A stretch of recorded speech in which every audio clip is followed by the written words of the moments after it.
Donc bonjour et bienvenue dans votre cours français pratique par téléphone réalisé par Monsieur Youssef El Barhaoui, professeur du français et de la communication professionnelle. Donc avant de commencer le thème de ce petit enregistrement, je vais vous rappeler tout d'abord de mes coordonnées. Mon numéro de téléphone c'est le 06 78 80 46 52. Mon adresse email elbarhawiyoussef@gmail.com. Pour me trouver sur Facebook, c'est très facile. Donc à l'aide du mot ou bien du nom de mon profil Youssef Français WhatsApp. Alors aujourd'hui, l'entretien téléphonique, c'est une activité de langue et de communication. Dans un premier temps, avant de commencer les activités, je vais vous lire et bien sûr, vous allez poursuivre avec moi tout en regardant, tout en lisant sur les photos que je vais vous envoyer. Donc je vais vous lire un dialogue entre deux personnes. La personne A, c'est le candidat C, donc je l'ai nommé C. Et la personne B, c'est le responsable de recrutement, je l'ai nommé RR. Donc C, c'est le candidat et RR, c'est le responsable de recrutement ou bien le responsable de l'entretien d'embauche. Je commence pour être bref, pour que le temps puisse être adapté bien sûr à l'enregistrement audio. Bien, je commence.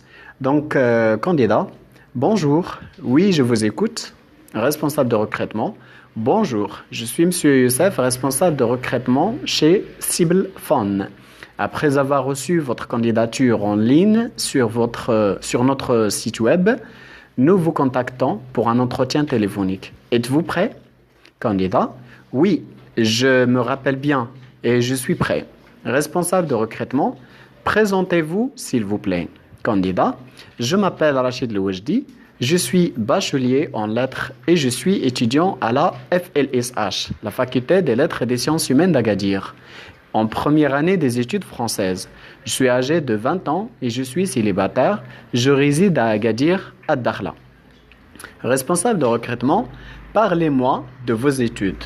Candidat, après l'obtention de mon bac, je me suis inscrit à la faculté des lettres et des sciences humaines, FLSH, d'Agadir, en filière des études françaises. Je fais aussi une formation en communication au centre Atlantique à Insgen. Responsable de recrutement, très bien. Avez-vous des expériences professionnelles, candidat? Non, c'est la première fois que je viens de contacter une entreprise. De toute façon, j'ai envie de travailler surtout dans le domaine de la communication. Responsable de recrutement, pourquoi vous nous avez contacté? Connaissez-vous déjà notre entreprise? Candidat, la communication à distance par téléphone m'intéresse beaucoup. Ensuite, votre société est internationale et elle a une grande réputation au Maroc. Le contrat CDI et le salaire de 4300 dirhams par mois que vous proposez sont aussi motivants. Responsable de recrutement, avez-vous des compétences particulières? Candidat, je communique bien en français, je fais des connaissances, j'ai aussi des connaissances de base en informatique et j'ai des qualités diverses, le relationnel, la patience et l'écoute avec prudence. Responsable de recrutement, que faites-vous dans votre temps libre? Candidat, je lis, j'échange avec mes amis en France, j'écoute des enregistrements et je fais mon sport régulièrement. Bien, avant de passer aux activités, j'aimerais bien donner une petite explication de quelques mots, de quelques expressions ou bien du vocabulaire relatif bien sûr à cet enregistrement audio. Donc le premier mot, c'est candidat. Candidat, c'est un nom masculin pour désigner une personne qui veut travailler, qui postule. Et candidate, c'est un nom féminin. C'est l'équivalent du mot candidat ou bien la personne qui veut travailler. Responsable de recrutement, c'est un chargé de recrutement ou bien un responsable d'embauche. C'est la personne qui pose des questions au jour d'un entretien d'embauche en vue de choisir le candidat ou bien la personne qui a le profil le plus adapté au poste. C'est le responsable de recrutement. Parfois, dans les sociétés, dans les entreprises, le responsable de recrutement sont généralement un directeur des ressources humaines, un DRH. Le troisième mot que je vais expliquer, c'est le mot FLSH. Alors, FLSH, c'est une sigle professionnelle ayant la signification du mot Faculté des lettres et des sciences humaines. Il y a d'autres sigles que vous connaissez bien, comme par exemple FSGES, c'est la Faculté des sciences juridiques, économiques et sociales. OFPPT, vous la connaissez aussi, c'est l'Office de la formation professionnelle de la promotion de travail. Et aussi d'autres sigles que vous connaissez bien ou bien dans lesquels vos amis ou bien vos collègues font leurs études. Un autre mot, c'est le mot filière.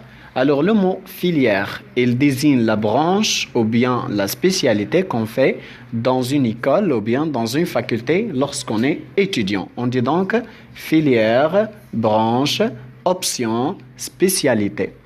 Un autre mot, c'est la communication à distance. Alors, une communication à distance, c'est une communication qui est animée parfois par téléphone. Donc, on parle d'une communication à distance par téléphone ou bien par email. On parle d'une communication à distance sur email ou bien ce qu'on appelle en anglais l'emailing.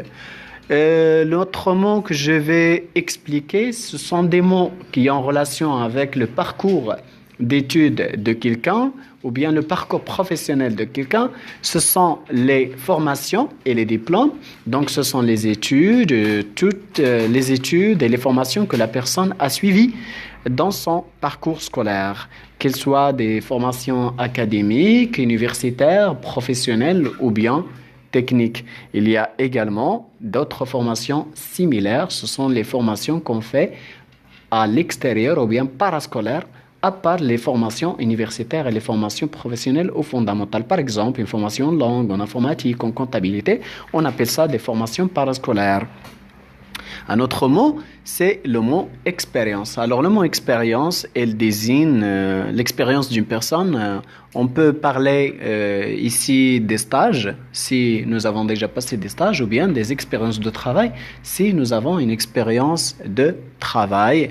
Et il faut faire attention parce que dans ces éléments-là, il faut dire l'expérience, le nombre de mois, et également parfois les tâches et le nom de la société dans laquelle nous avons travaillé et aussi le poste que nous avons occupé.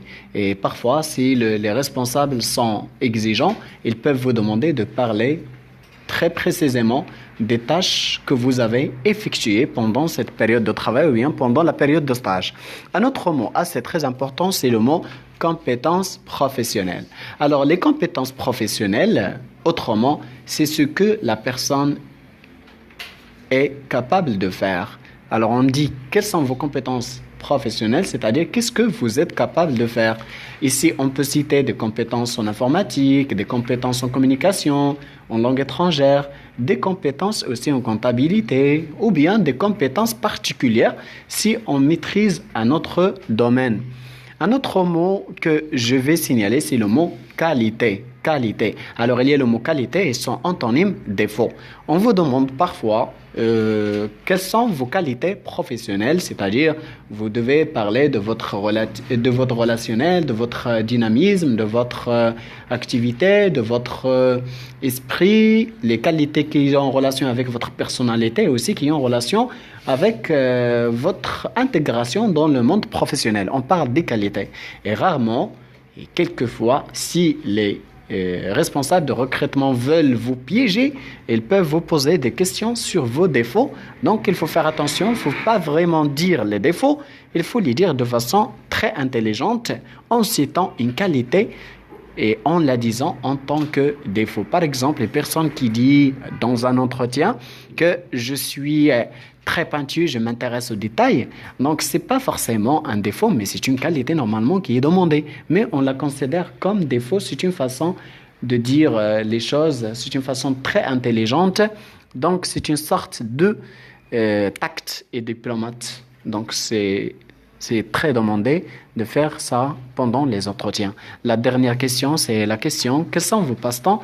C'est une autre question qui peut signifier qui peut avoir la signification de quels sont vos passe-temps. Alors, quels sont vos passe-temps ou bien quels sont vos loisirs ou bien qu'est-ce que vous faites pendant votre temps libre?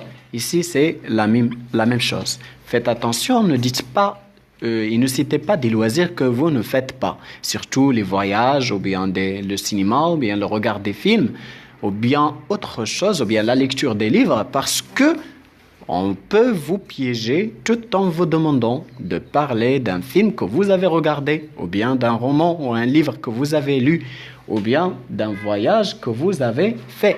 Alors, si vous ne faites pas ça vraiment, c'est pas la peine de mentir. Dites la vérité ou restez silencieux, c'est mieux. Je vous encourage, je souhaite que cette activité soit utile pour vous, pour tout type des entretiens. C'est pas seulement pour les entretiens de la communication à distance, c'est les métiers des centres d'appel, mais pour tous les métiers, j'espère que cet enregistrement, que cette activité soit utile pour vous.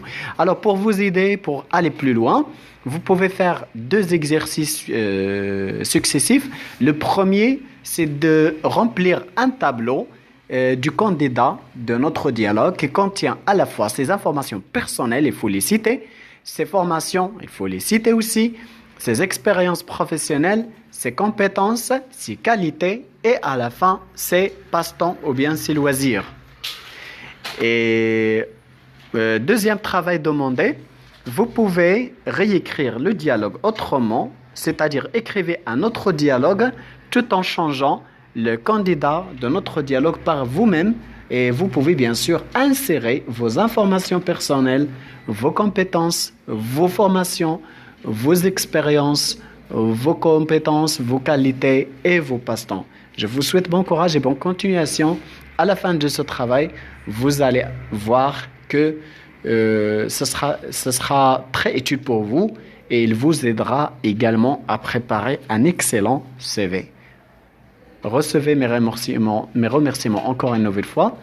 Et je vous souhaite bon courage et bonne continuation. Pour me contacter sur mon téléphone, c'est toujours le 06 78 80 46. Merci et à très bientôt.